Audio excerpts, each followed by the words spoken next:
Story about my son. I promised him a water park trip. Yeah. And unfortunately, crisis happens. I can't get him to the water park.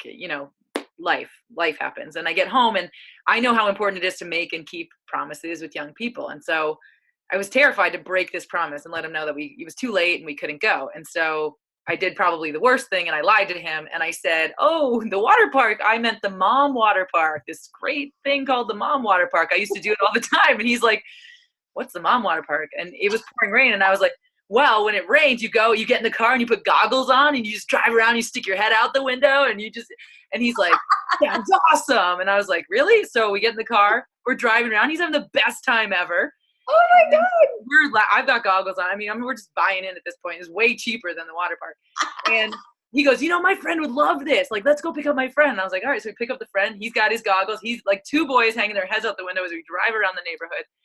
And a year later, I promised him again, we're going to go to the water park and I'm putting him to bed. He's like 10 or 11. And he said, what water park are we going to? And, my big thing is questions, not answers. So I wanted to reveal at this moment, like, "Oh, you think we're going back to the mom part of that was a scam. Like, I'm really sorry." But I didn't. I just said, "Which would you prefer?" And he said, "Honestly, I like the big water park, but the mom water park, it's way more fun." And I was like, "Why?" And he said, "At the big water park, you usually sit in a chair with your phone or you read a book or you answer emails. But at the mom water park, you had as much fun as we did." And so it didn't rain the next day, so I had to go to the big water park. But it was such a lesson for me in engagement and being present.